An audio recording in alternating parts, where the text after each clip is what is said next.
dokter yang melakukan visum, keterangannya mendukung dan memperkuat pembuktian. Jadi terkait korban ini ada dua visum memang, dua visum 2019 dan 2018. Keterangan ahli saling mendukung, gitu intinya. Jadi kami juga menghadirkan alat bukti surat baru dan tadi diperlihatkan di persidangan dikuatkan oleh ahli. Alat bukti surat ini apa Pak? Apa Saya rekam medis yang kemarin? Saya tidak bisa sampaikan. Kalau yang kemarin kata Pak Firdaus akan membawa rekam medis hari ini, jadi Pak? Ya, kami hadirkan rekam medis karena berdasarkan peraturan Menteri Kesehatan, jadi hakim memerintahkan jaksa penuntut umum untuk menghadirkan rekam medis. Jadi terkonfirmasi keterangan ahli dengan rekam medis yang dia buat. Pak, kalau dari pengacara kan katanya soal visum itu 2018 itu atas kasus lain Pak, gimana Pak? Ya, nanti hakim menilai ya alat bukti yang diajukan di persidangan itu sah.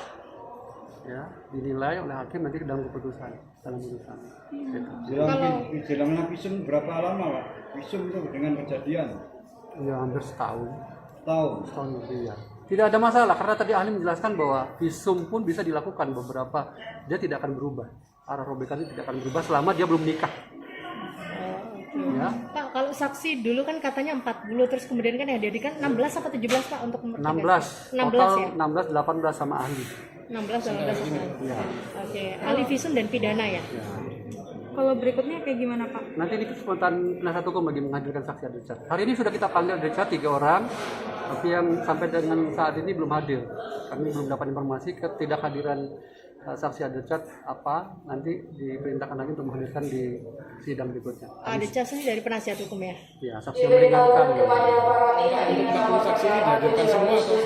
Kami sudah menganggap pembuktian kami di persidangan cukup, jadi tidak perlu hadir semua. Beban pembuktian itu sudah pada jaksa, jadi jaksa menilai cukup, sudah cukup. Kenapa? Sudah. katanya 6 saksi yang akan dihadirkan. Itu kepentingan penasihat hukum, silakan. Jadi ditegaskan kalau memang nanti penasihat hukum menganggap itu meringankan dan meringankan terdakwa, silakan hadirkan. Silakan hadirkan. Tidak ada kewajiban kami untuk menghadirkan. Agenda berikutnya akan dan apa Pak? Kamis, Jumat, ada chat. Tadi dari penasihat hukum bilang 15 mau dihadirkan. Silakan, ini waktunya penasihat hukum untuk mementahkan apa-apa yang kami dapat. Bukan ini dengan perlindungan anak apa kaitannya? Apa? Berikut pasal 8182 Undang-Undang 35. Ini korban bukan anak-anak. Ya ini kan bukan anak-anak kan? Oh iya, korbannya dewasa. Sudah dewasa. Iya. Makasih Pak Firdaus. Tidak ada dakwaan kami juga undang-undang anak. Oke, siap. Makasih Pak Firdaus. Jadi hari ini ada 2 saksi, satu saksi yang kemarin, saksi ahli sekaligus saksi fakta yang membuat visum. Jadi dua-duanya ini adalah yang membuat visum. Jadi yang satu membuat visum tahun 2018, yang satu membuat visum 2019. Dari keterangan saksi yang kemarin yang sekarang datang lagi, yang visum 2019 membawa bukti rekam medis yang sudah diambil oleh kejaksaan.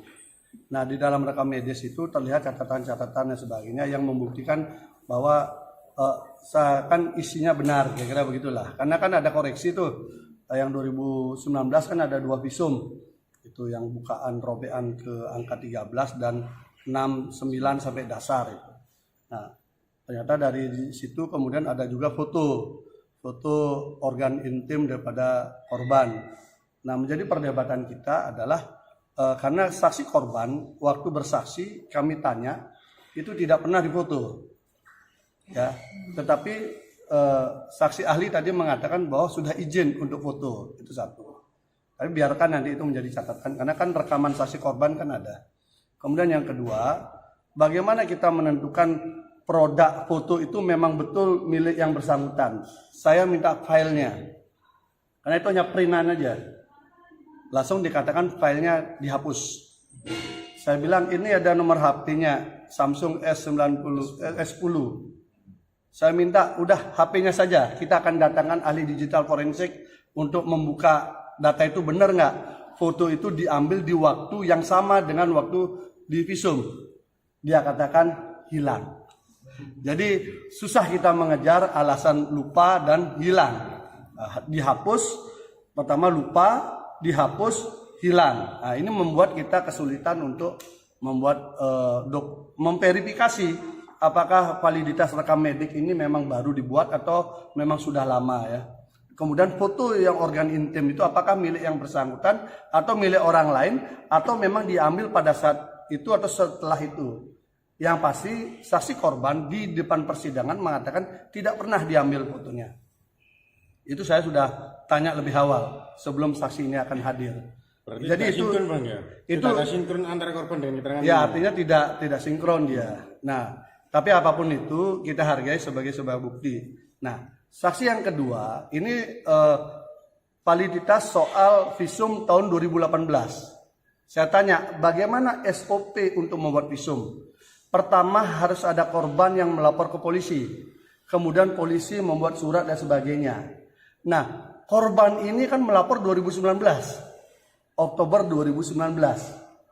Visumnya itu Agustus 2018. Jadi setahun lebih awal visumnya dibandingkan korbannya melapor. Jadi ini menjadi perdebatan ini. Tapi alasannya karena polisi yang membawakan itu. Jadi dokter oke lah. Dokter tidak ngerti secara teknis laporan polisi. Tetapi secara pro justisia bahwa korban itu adalah baru divisum setelah dia melapor. Karena rujukannya kan ada pro justisia. Nah, tetapi ini setahun sebelum itu. Gitu. Jadi ini yang kita temukan. Dan saya katakan kepada saksi ahli yang visum 2019, jangan dong dikit-dikit langsung lupa, nggak ingat, kemudian dihapus, hilang. Itu kan cara-cara penghilangan jejak yang tidak bagus, yang menandakan kasus ini seakan sangat kuat rekayasanya gitu loh. Saya kira itu yang bisa saya dapatkan untuk kita dapatkan tadi di sidang. Dalam perspektif yang berbeda ya. Mungkin JPU karena kemarin visumnya dianggap lemah, sekarang ada rekam medik dianggap lebih kuat kan begitu. Tapi rekam mediknya ini pun kita kan tidak tahu kapan ditulis. Orang yang bikin dia ini ketika kita konfirmasi silangkan, yang paling gampang kita silangkan kan foto. Foto organ intim itu karena dia pakai HP. Berarti kita bisa lacak jejaknya kan. Ketika kita mau lacak jejaknya, dia bilang filenya udah kami hapus. Oke, hapus oke lah. Oke, kalau itu HP-nya bawa sini, bawa ke sidang. Kita akan datangkan ahli digital forensik. Dia bilang HP-nya juga hilang. Ya sudah, kalau udah begitu kan sempurnalah penghilangan jejak semuanya kan. Ini yang kami dapatkan. Gitu. Dan standarisasi, saya tanya standarisasi visum itu memang harus dengan foto. Itu tidak ada. Itu inisiatif daripada masing-masing. Bang, menurut penilaian jenengan berarti lemah ya pembuktian dari beberapa. Nah, silakan dinilai ya. Artinya visum itu kan alat bukti surat ya. Visum itu alat bukti surat, sehingga kalau alat bukti suratnya tidak memenuhi asas validitas, biasanya menurut saksi hukum pidana kemarin mengatakan itu harus diabaikan. Karena tidak hanya bentuk formal surat saja, tapi prosesnya juga jadi masalah. Coba. Kita kan tidak tahu ada foto organ intim siapa kan harus kita cek. Oke, kalau gitu di tanggal ini dia diperiksa, di HP-nya kan ada rekamnya. Oke, dihapus, udah kita ikuti hapus, mana HP-nya hilang. Nah kalau sudah ngomong begitu kan masa harus kita kejar, lapor polisi nggak hilang HP-nya kan, jadi lucu juga. Bang, Jadi udahlah, mau rekayasa kayak apa saya bilang. Ya, Bang? Rekam medik berarti kopi dari kopi berarti? Enggak, artinya datanya seperti itu, pembuatan datanya seperti itu. Sampai saya bilang, tadi saksi ahli yang satunya mengatakan kami ini berada di dalam sumpah jabatan. Tidak mungkin kami melanggar. Saya bilang, banyak orang bersumpah, tapi juga hasilnya rekayasa. Otopsi di Jakarta kayak apa? Sumpah jabatan juga, hasilnya kan melanggar juga. Dan ini ya sangat kental sekali rekayasanya. Masa semua dokumen jadi hilang? Ketika mau dikonfirmasi. Bang, proses medis seperti itu dengan menggunakan foto HP itu memang diperkenankan? Itu tidak ada dalam standar. Saya tanya standar visum di ID ada nggak? Nggak ada. Itu inisiatif daripada masing-masing dokter. Tapi dokter yang pertama ya yang 2018 dia tidak pakai foto. Saya tanya nggak pakai foto. Ya dokter yang bikin visum 2 kali ini yang pakai foto. Tetapi korbannya mengaku tidak pernah difoto.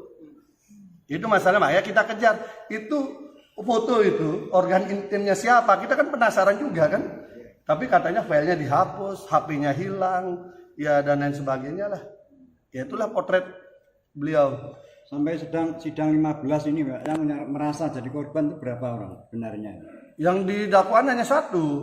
dakwaan 1. Bang, kalau saksi ada charge yang besok dihadirkan ada berapa dan siapa itu? Itu ada 6 sebenarnya, ada 6, tetapi tadi JPU mengatakan sudah dipanggil, tidak datang.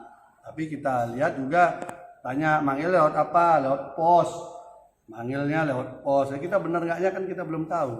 Agak ogah-ogahan juga JPU manggil. Katanya yang dihadirkan dari kuasa Dari dalam dakwaan.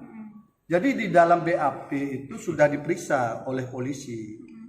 Nah, mereka ini ada namanya disebutkan di dalam dakwaan. Nah, itu yang kita kejar. Ini nama orang disebutkan di dalam dakwaan dalam sebuah rangkaian peristiwa yang melahirkan peristiwa pidana. Saya tanya, orang ini hadirkan dong. Kok nggak dihadirkan?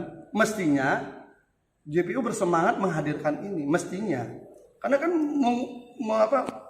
menyempurnakan cerita kan. Tapi tadi dari JPU sudah selesai kan 16 saksi kalau dari JPU dan sekarang sudah gilirannya Pak Gede atau tim kuasa hukum untuk 15 saksi ada. Aturannya itu adalah apabila dia ada di dalam BAP, maka kewajiban JPU untuk menghadirkan atas permintaan kita. Tapi permintaan kita pun dasarnya jelas. Nama orang itu disebutkan di dalam dakwaan. Teman-teman bacalah di dalam dakwaan peristiwa yang kedua. Kan ada nama disebut itu. Nama itu nggak pernah dihadirkan.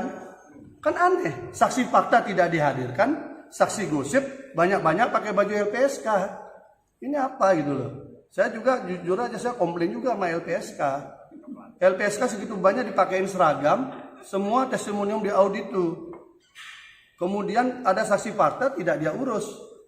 Kemudian ada staf ahlinya ikut-ikut bikin podcast menyerang klien kami. Ini LPSK sebagai apa gitu loh. Mau lembaga negara untuk melindungi saksi korban atau mau ikut membuat peradilan opini gitu loh. Itu saya juga sudah ada teman komisaris sana saya komplain juga. Bang, kok begitu gitu loh. Misalnya dari pihak JPU kan merasa cukup untuk menghadirkan saksi dan dari nama yang ada dalam dakwaan tidak dihadirkan kan. Ya, lucu ada lah. upaya Drop enggak peristiwa itu. dengan untuk menghadirkan ini? Ya artinya itu harus di drop peristiwa itu. Berarti JPU sendiri tidak yakin dengan peristiwa itu kan. Dia nyebut nama orang terlibat di dalam proses itu. Ini orang mau diperkosa. Ini ngaku dia dapat WA ancaman. Katanya ada si A dengar melihat WA itu. Ini tidak dihadirkan. Lalu dari si A ini kemudian dia minta tolong temannya mengantarkan korban ke lokasi. Ini tidak dipanggil juga. Nah lalu orang yang mengantarkan ini menemukan kepada C. Si C ini juga nggak dipanggil. Terus bagaimana kita menceritakan peristiwa itu fakta gitu loh. Itu masalahnya, makanya akhirnya hakim meminta itu dihadirkan. Itu kan logika sederhana. Kecuali JPU yakin itu drop saja peristiwa yang kedua. Kalau JPU mendrop peristiwa kedua kami nggak perlukan itu. Tapi karena JPU ngotot bahwa peristiwa itu ada, hadirkan dong orangnya. Masa orang yang terlibat itu dia tidak dihadirkan? Lalu orang yang mendengar cerita-cerita itu, yang istilah modernnya saksi gosip itu dihadirkan, kan lucu. Berarti Itu aja sih. Kamis nanti ada charge dari terdakwa Yang ada di dalam BAP, oh berarti bukan bukan yang kami hadirkan. Kami mungkin Senin baru menghadirkan saksi yang dari kami. berapa jumlahnya berapa? Kami mungkin bisa 15 atau 20 orang. Tapi lebih cepat lah. Dan itu Karena juga kami santri menceritakan juga, pengalaman peristiwa itu yang tahu-tahu peristiwa itu. ya bang. Dari 15 itu juga Mungkin santri 15-20 juga, orang. Santri juga saksi yang meringankan. Macam-macam lah. Macam-macam. Macam-macam lah. Hubungan sama saksi korban atau sama terdakwa apa? Yang Apanya? 15 sampai 20. Oh nanti kan kita hadirkan, nanti kita tahulah. Yang penting menceritakan peristiwa itu, menjawab peristiwa dakwaan. Jadi gini loh, ini kalau kita bicara kasus di sini, itu dakwaannya apa? Kan ada kronologis tuh.